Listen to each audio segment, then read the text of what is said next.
Starting May 1st, 2026, new driver's license rules for senior citizens could completely change how millions of Americans renew their licenses, and most people have no idea what's coming yet.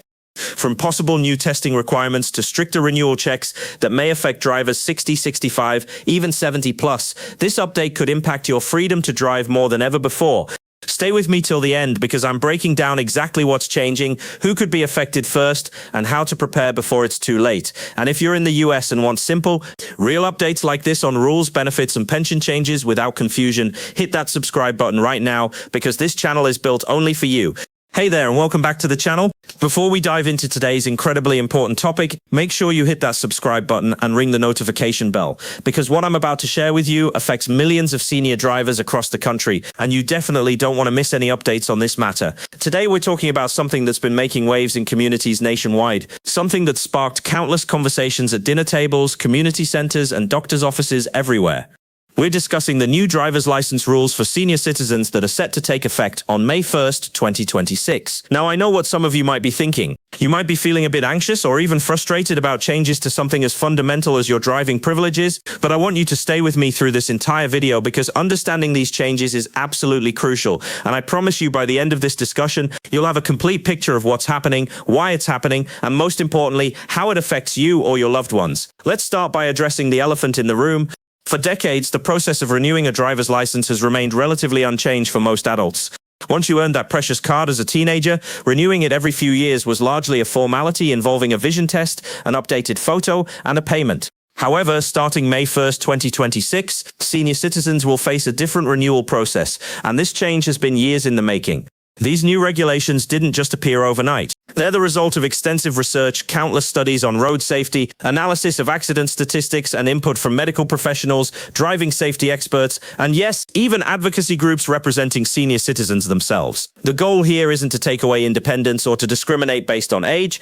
Rather, these changes aim to ensure that everyone on our roads, including our cherished senior drivers, can navigate safely while maintaining their freedom and mobility for as long as possible. So what exactly is changing? Well, the new rules introduce a tiered system based on age, recognizing that people age differently and that driving ability isn't solely determined by the number of candles on your birthday cake. For drivers between the ages of 65 and 70, the renewal period is being shortened from the standard 8 or 10 years in most states to every 5 years. This might not seem like a dramatic change, and honestly, it isn't meant to be. This age group typically maintains strong driving abilities, and the slightly more frequent renewal simply ensures that vision changes, which can happen gradually, are caught and corrected with updated prescriptions. During these renewals, drivers in this age bracket will undergo a standard vision examination, but here's something new. They'll also complete a brief cognitive screening. Now, before you panic, this isn't a complex medical exam or a test designed to trip you up. It's a simple assessment that takes about 10 to 15 minutes and evaluates basic cognitive functions like reaction time, attention span, and the ability to process multiple pieces of information simultaneously, all skills that are essential for safe driving. When we move into the 70 to 75 age bracket, things change slightly more. Drivers in this group will need to renew their licenses every 3 years instead of 5. The vision test becomes more comprehensive, checking not just visual acuity but also peripheral vision and depth perception. The cognitive screening remains, but there's an additional component, a review of any medical conditions or medications that might affect driving ability. This doesn't mean your doctor needs to sign off on every renewal, but you'll be asked to disclose certain conditions, and depending on your answers, you might be asked to provide medical clearance. Conditions that might require this clearance include uncontrolled diabetes, seizure disorders, severe sleep apnea, or any condition that causes sudden loss of consciousness. The idea isn't to punish people for having health conditions, but rather to ensure that these conditions are properly managed and don't pose a risk behind the wheel.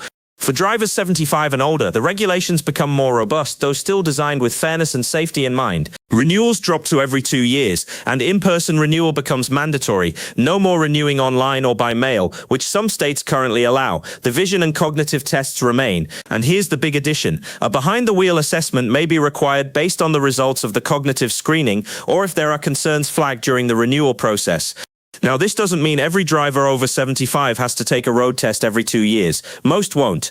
The road test is reserved for situations where there's a genuine question about driving ability.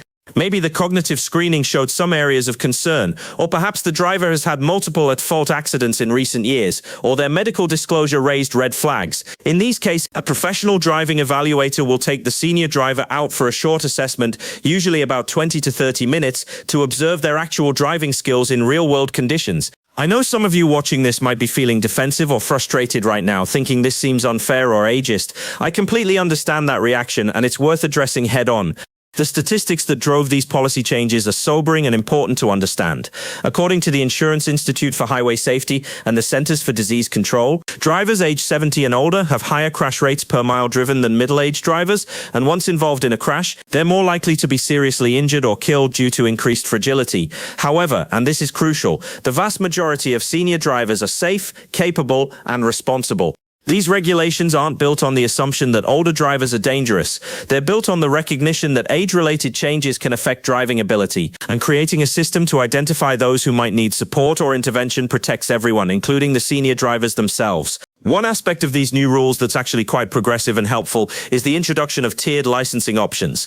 Recognizing that not every senior needs or wants to drive in all conditions, the new system allows for restricted licenses that still provide significant independence. For example, a senior driver might opt for or be issued a daylight-only restriction, allowing them to drive during daytime hours but not at night when vision challenges become more pronounced and reaction times are more critical. Similarly, there are radius restrictions that limit driving to within a certain distance from home, perfect for seniors who primarily need to get to local shops, medical appointments, and community activities but don't plan on taking long highway trips. There are also restrictions that prohibit highway or interstate driving while allowing local road use.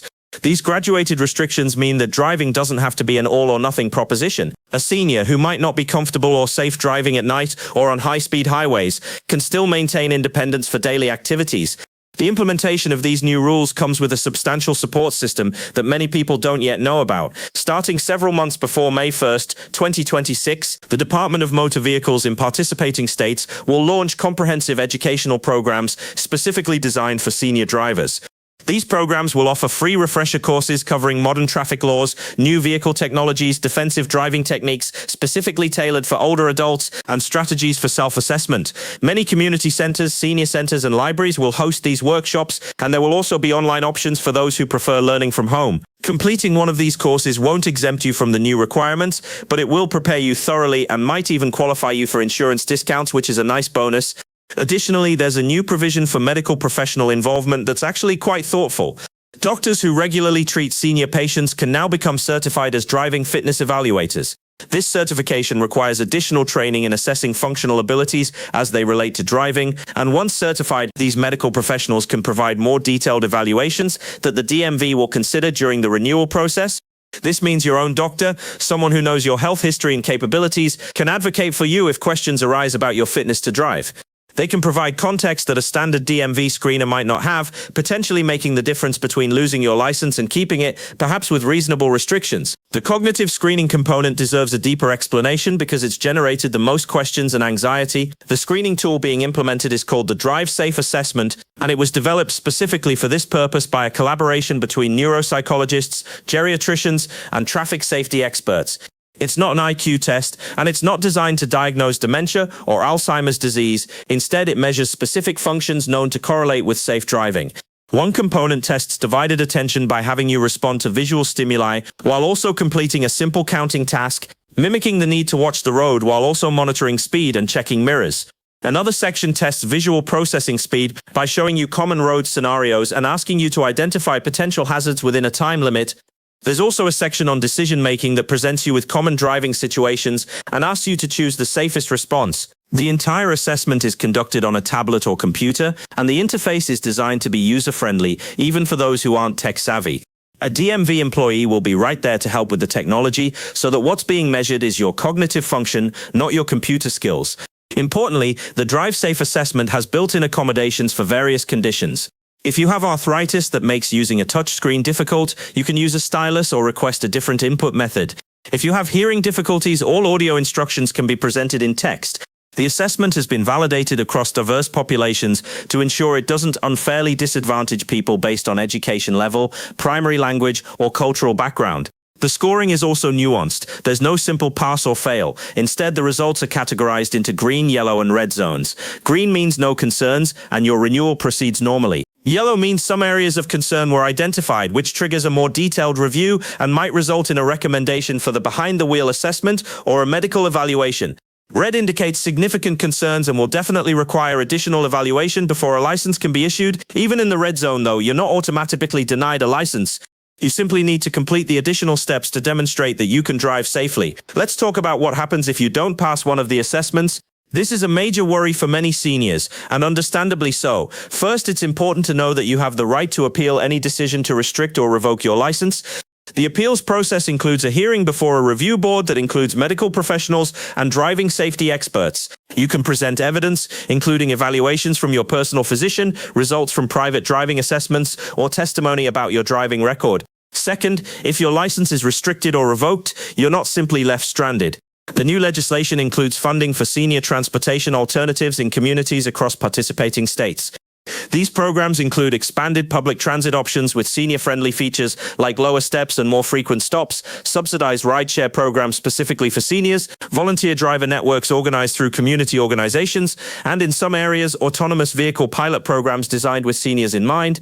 Moreover, if specific remediable issues are identified, you'll receive guidance on addressing them. For example, if the vision test shows you need stronger glasses, you can get your prescription updated and return for retesting. If the cognitive screening suggests you might benefit from some training, you can take a comprehensive driver refresher course and then request a re-evaluation.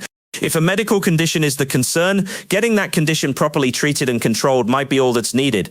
The system is designed to be rehabilitative when possible, rather than purely restrictive. The goal is keeping safe drivers on the road, not removing drivers unnecessarily.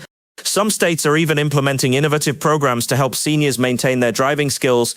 One such program is called Tune Up Your Driving, which provides individualized coaching based on areas of weakness identified in assessments. A certified driving rehabilitation specialist rides along with you in your own vehicle in your own neighborhood and provides real-time, personalized feedback and strategies. Maybe you've developed a habit of rolling through stop signs, or perhaps you don't check your blind spots as thoroughly as you should, or maybe you're unsure about navigating roundabouts that weren't common when you first learned to drive. The specialist helps you correct these issues in a supportive, non-judgmental environment. After a few sessions, you can request a reassessment, and many seniors who initially had concerns flagged successfully addressed them through this program. The financial aspect of these new requirements has also been carefully considered. Nobody wants these safety measures to become a financial burden that disproportionately affects seniors on fixed incomes. The renewal fees are being kept at current levels in most states, with no increases associated with the new requirements. The cognitive screening is included in the standard renewal fee at no additional cost. If a behind-the-wheel assessment is required, there is typically a fee, but it's modest, usually between $25 and $50, and many states are implementing fee waiver programs for low-income seniors. The educational programs and refresher courses are offered free of charge through partnerships between state transportation departments, AARP, and local aging services agencies. Even the appeals process, if you need to use it, has no filing fee, ensuring that everyone has access to due process regardless of their financial situation. For families watching this video who have aging parents or grandparents, these new rules actually provide a valuable framework for difficult conversations many families struggle to have. Talking to a loved one about their driving can be incredibly challenging, filled with emotion, resistance, and concerns about independence and dignity. The new regulations give you an objective external structure to reference. Instead of saying, "I don't think you should drive anymore," which can feel like a personal attack, you can say, "With the new rules coming, let's make sure you're prepared for the assessment," or "Why don't we practice some of the things they'll be evaluating?" This shifts the conversation from a judgment about the person to a collaborative effort to meet established standards. It can also provide relief if an assessment does indicate that restrictions are needed. Instead of the family being the bad guy taking away keys, an objective professional evaluation carries that weight, which can preserve family relationships during a difficult transition.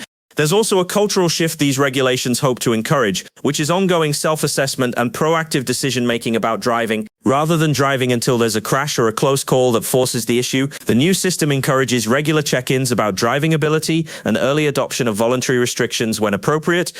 The tiered licensing options make this easier by providing middle ground solutions. Organizations supporting these changes hope that over time, it becomes normal and non-stigmatizing for older adults to say things like, "I don't drive at night anymore," or "I stick to local roads these days," recognizing these as wise, mature decisions rather than admissions of failure. The new rules also include enhanced reporting mechanisms and protections.